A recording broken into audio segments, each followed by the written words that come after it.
तो फ्रेंड्स, जय हिंद। कैसे हो आप सब? आई होप आप सभी स्वस्थ होंगे, मस्त होंगे और आपकी पढ़ाई भी अच्छी चल रही होगी। तो 250 नंबर तक पिछले लेक्चर में हम लोगों ने कवर कर लिए थे। ये साइंस के बहुत ही महत्वपूर्ण प्रश्न हैं जो आपके हर एक एग्ज़ाम के लिए बहुत ज़्यादा काम आने वाले हैं। ठीक, आज हम लोग कवर करेंगे क्वेश्चन। इसके पहले वाले लेक्चर में 250 नंबर तक हो चुके थे, फिर से एक बार समझ लेते हैं। कह रहा है किस अधिनियम के तहत यह कहा गया है कि 18 वर्ष से कम आयु का कोई भी व्यक्ति किसी भी सार्वजनिक स्थान पर वाहन नहीं चलाएगा। तो मोटर वाहन अधिनियम 1988 के तहत। चलिए देखते हैं अगला क्वेश्चन क्या लिखा हुआ है इस वीडियो का। पहला क्वेश्चन 251 नंबर लिखा हुआ है, किस भारतीय राज्य को उसकी अनूठी स्थलाकृति के कारण लाल नदी और नीली पहाड़ियों की भूमि के नाम से जाना जाता है? लाल नदी या फिर नीली पहाड़ियों की भूमि के नाम से जाना जाता है, तो वो है आपका असम राज्य। कौन सा राज्य है? असम राज्य। नेक्स्ट पॉइंट देखिए 252 नंबर लिखा हुआ है, भारतीय संविधान के अनुच्छेद 123 के तहत अध्यादेशों की घोषणा करने की शक्ति किसके पास होती है? तो ये होती है भारत के राष्ट्रपति के पास। और इस समय आपके भारत के राष्ट्रपति कौन है? द्रौपदी मुर्मू। नेक्स्ट पॉइंट देखिए 253 नंबर क्या लिखा हुआ है? लिखा है पौधों को प्रकाश संश्लेषण के लिए किस गैस की आवश्यकता होती है? यानी जो पौधे होते हैं हमारे, ये प्रकाश संश्लेषण की क्रिया करते हैं। ठीक, तो इसके लिए कौन सी गैस की आवश्यकता होती है? तो वो आवश्यकता होती है कार्बन डाइऑक्साइड। कभी कभार कार्बन डाइऑक्साइड ना लिख के आपको ऐसे इसका सूत्र लिख देगा, अणुसूत्र जो होता है CO2। तो चाहे CO2 सही करना या फिर कार्बन डाइऑक्साइड, दोनों एक ही बात है। नेक्स्ट पॉइंट देखिए 254 नंबर। 254 नंबर में क्या लिखा हुआ है? लिखा है poverty and un British rule in India पुस्तक के लेखक कौन है? तो इसके दादा भाई नौरोजी। कौन है? दादा भाई नौरोजी। हर एक पॉइंट बहुत ही महत्वपूर्ण है। हमने पहले ही कहा था जब ये सीरीज चालू की थी कि आप लोगों को एक नोटबुक बनानी है। इसमें हम लोग 5000 से भी अधिक प्रश्न का कवर करेंगे। अगर आप अभी तक इसके पहले की वीडियो नहीं देखे हो या फिर नोटबुक बनाना स्टार्ट नहीं किया है तो ज़रूर कीजिए। इसमें लगातार हम लोग जितने भी क्वेश्चन करेंगे, अगर आप हर एक पॉइंट टू पॉइंट चल रहा है हम लोग, देखो क्वेश्चन और उसके सामने सीधे उसका आंसर, अगर आप ढंग से तैयार कर लोगे तो GK GS का कोई भी क्वेश्चन आपसे छूटेगा नहीं। इतना आप विश्वास रखिए, बस इनको तैयार करिए लिख कर, तभी आपके माइंड में टिकने वाले हैं। नेक्स्ट देखते हैं अगला क्या लिखा हुआ है। 255 नंबर लिखा है स्थानांतरित कृषि को किस अन्य नाम से भी जाना जाता है? जो स्थानांतरित कृषि होती है आपकी, उसको स्लैश और बर्न के नाम से जाना जाता है। किस नाम से? स्लैश और बर्न के नाम से। नेक्स्ट पॉइंट देखिए अगला क्या लिखा हुआ है 256 नंबर। 256 नंबर में लिखा है सिंधु घाटी सभ्यता के किस स्थल पर महास्नानागार की खोज की गई थी? तो वो की गई थी मोहनजोदड़ो की। किसकी खोज की गई थी? मोहनजोदड़ो की। नेक्स्ट पॉइंट देखिए 257 नंबर। 257 में लिखा है 18वीं शताब्दी में पैदल सेना के सैनिकों द्वारा इस्तेमाल की जाने वाली भारी बंदूक को क्या कहा जाता है? तो इस भारी बंदूक को कहा जाता था मस्कट। क्या कहा जाता है? मस्कट। नेक्स्ट पॉइंट देखिए 258 नंबर क्या लिखा हुआ है? जास्कर और लद्दाख पर्वतमालाओं के बीच बहने वाली नदी कौन सी है? तो यह है सिंधु नदी। कौन सी नदी है ये? यह है आपकी सिंधु नदी। नेक्स्ट पॉइंट देखिए 259 नंबर लिखा हुआ है किस संगठन ने 16 अगस्त 1946 को सीधी कार्रवाई का दिवस घोषित किया? तो यह मुस्लिम लीग ने। किस संगठन ने? मुस्लिम लीग ने। फिर से पढ़ लीजिए, अच्छा क्वेश्चन कह रहा है किस संगठन ने 16 अगस्त 1946 को सीधी कार्रवाई का दिवस घोषित किया? तो वह मुस्लिम लीग संगठन ने। नेक्स्ट पॉइंट देखिए 260 नंबर लिखा हुआ है माइकल फेल्प्स किस खेल से संबंधित है? तो ये तैराकी से संबंधित है। ठीक, इनकी एक बहुत ही विशेष और रोचक कहानी है क्या माइकल फेल्प्स के बारे में। ये एक ऐसे इंसान है जिनके बारे में हम थोड़ा बताना ज़रूर चाहेंगे। माइकल फेल्प्स तैराकी से संबंधित है और माइकल फेल्प्स ने जितने रिकॉर्ड तैराकी में तोड़े हैं इतने शायद ही किसी ने तोड़े होंगे। ठीक, चलिए अगर आप इनकी कहानी ढंग से समझना चाहते हैं तो थोड़ा हमको समय दीजिए और ढंग से सुनिए, तब आप माइकल फेल्प्स के बारे में पूरी अच्छी तरीके से कहानी समझ पाओगे और ये क्वेश्चन तो जीवन में भूलोगे ही नहीं।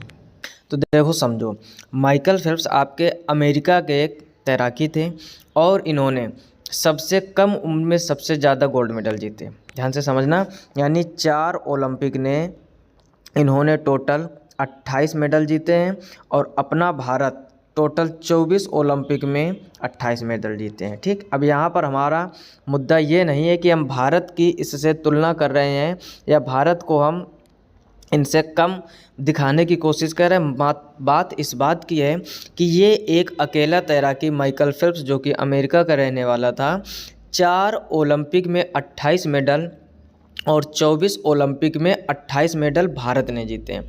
यानी समझ लो कि कितने अच्छे तैराक होंगे, कितना इनको ज़्यादा नशा था तैराकी का, ऐसा आप समझिए।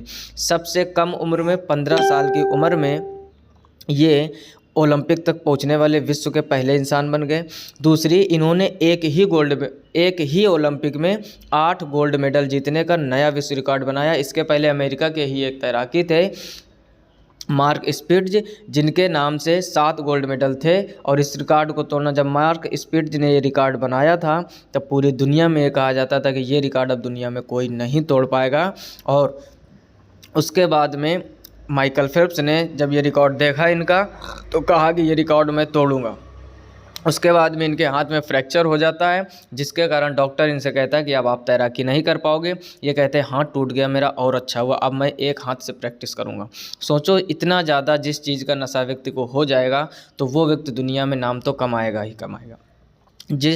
जैसे माइकल फेल्प्स को नशा था, जिस दिन आपको पढ़ाई का ऐसा नशा हो जाएगा, यकीन मानो आपका कोई भी ऐसा लक्ष्य नहीं होगा जहाँ तक आप ना पहुँचो।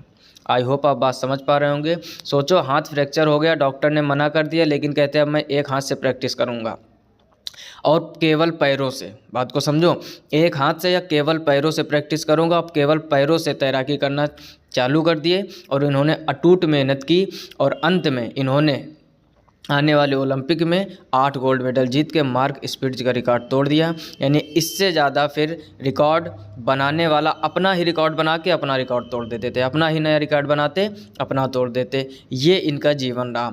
संघर्ष इनके जीवन में भी बहुत रहा। 9 साल की उम्र में माँ बाप भी छड़ गए इनके, किसी कारणवश दोनों अलग अलग रहने लगते हैं। तो बहुत बड़ी कहानी, अब पूरी वीडियो में इस कहानी बताएंगे तो वीडियो लेक्चर बहुत बड़ा हो जाएगा, ठीक। लेकिन थोड़ा बताना भी ज़रूरी था कि जितना अपना पूरा भारत मिलकर ओलंपिक में मेडल या गोल्ड मेडल ला पाया है, इस इंसान ने अकेले एक ओलंपिक में 8 गोल्ड मेडल अकेले, आप समझ सकते हो कितने महान रहे होंगे हमारे माइकल फेल्प्स। क्लियर हो गया ना।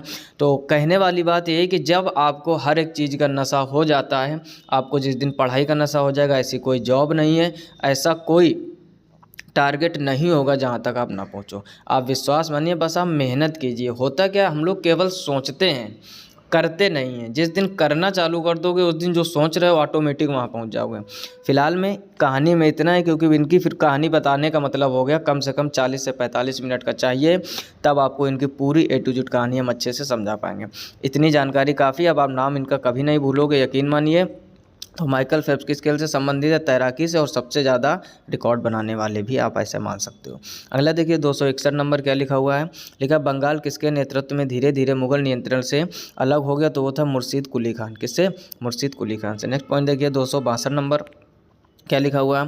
लिखा, प्रथम आधुनिक ओलंपिक खेलों की शुरुआत 6 अप्रैल 1896 को कहाँ पर हुई थी? तो ये हुई थी एथेंस में। कहाँ पर हुई थी? एथेंस में। नेक्स्ट पॉइंट देखिए 263 नंबर क्या लिखा हुआ है। लिखा है, मोहम्मद बिन कासिम ने भारत पर कब आक्रमण किया? तो मोहम्मद बिन कासिम ने भारत पर 712 ईस्वी में आक्रमण किया था। कब किया था? 712 ईस्वी में। नेक्स्ट पॉइंट देखते हैं 264 नंबर। 264 नंबर में लिखा हुआ है, रंगनथिट्टू पक्षी अभ्यारण्य कहाँ पर स्थित है? तो ये स्थित है आपका कर्नाटक में। देखो, अब पक्षी अभ्यारण्य आ गया। जितने भी अभ्यारण्य हैं उन सबको आप तैयार कर लीजिए, या फिर कमेंट बॉक्स में कमेंट करके बताइए कि क्या अभ्यारण्य पर एक वीडियो बनाया जाए। जितने ज़्यादा आप कमेंट करोगे, और देखो सबसे ज़्यादा आपको इस वीडियो को शेयर करना है। जितना ज़्यादा शेयर करोगे उतने ज़्यादा कमेंट आएंगे, और जितने ज़्यादा कमेंट आएंगे हम आपके लिए उतनी ही ज़्यादा मेहनत करेंगे। और अगर अभ्यारण्य पर आपको चाहिए तो कमेंट बॉक्स पे कमेंट करके ज़रूर बताइए। नेक्स्ट पॉइंट देखते हैं क्या लिखा हुआ है। 265 नंबर लिखा हुआ है, सबसे पुराना ग्रैंड स्लैम टेनिस टूर्नामेंट कौन सा है? तो वो है आपका विम्बलडन। कौन सा है? विम्बलडन। नेक्स्ट पॉइंट देखिए 266 नंबर लिखा हुआ है, उच्च एशिया की रीढ़ के रूप में किस श्रेणी को जाना जाता है? उच्च एशिया की रीढ़ समझो तो वो कराकोरम श्रेणी। किसको जाना जाता है? कराकोरम श्रेणी को। नेक्स्ट पॉइंट देखिए 267 नंबर लिखा हुआ है, क्या लिखा है, द्वितीय विश्व युद्ध में अपने पक्ष में पूर्ण भारतीय सहयोग प्राप्त करने के लिए ब्रिटिश सरकार ने भारत में कौन सा मिशन शुरू किया था? तो वो मिशन था क्रिप्स मिशन। इंपॉर्टेंट क्वेश्चन और कई बार एग्जाम में आया हुआ क्वेश्चन। नेक्स्ट पॉइंट देखते हैं 268 नंबर क्या लिखा हुआ है, अलाउद्दीन खिलजी द्वारा लगाया गया खराज कर किसान की उपज के लगभग कितने प्रतिशत के बराबर होता था? तो ये 50% के बराबर।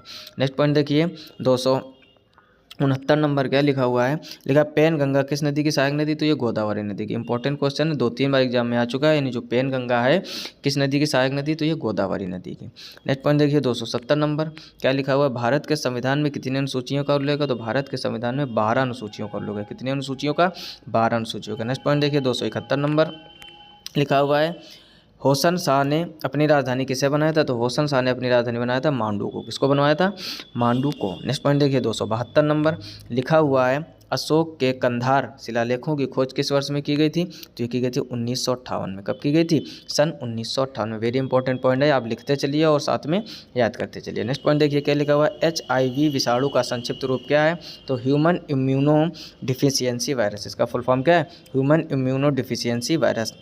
नेक्स्ट पॉइंट देखिए 274 नंबर, 274 में लिखा हुआ विकासवाद का सिद्धांत किसने दिया था, तो चार्ल्स रॉबर्ट डार्विन ने। किसने दिया था, विकासवाद का सिद्धांत किसने दिया, Charles Robert Darwin. Next point देखिए 275 नंबर लिखा हुआ है, सर्च लाइटों में परावर्तक के रूप में किस दर्पण का उपयोग किया जाता है, तो सर्च लाइट में परावर्तक के रूप में अवतल दर्पण का उपयोग किया जाता है। किसका उपयोग जाता है, अवतल दर्पण का। तो यहाँ तक हम लोगों ने इस सीरीज़ के 275 और इसके पहले एक सीरीज़ और चलाई गई थी इसी 5000 प्रश्नों में, वो अलग टाइप की प्लेलिस्ट बनी हुई थी और PDF थी, और इसमें हम लोग 275 तक पहुंच चुके। अगर वीडियो को अभी तक लाइक नहीं किया तो लाइक कर दीजिए, दोस्तों में शेयर कर दीजिए। अगर चैनल पर पहली बार आए हो तो सब्सक्राइब करके नोटिफिकेशन बिल को ऑल पर जरूर सेलेक्ट कीजिए। मिलते हैं नेक्स्ट वीडियो में, तब तक अपना ख्याल रखिए, अच्छे से पढ़ाई कीजिए। तब तक के लिए जय हिंद, राधे राधे।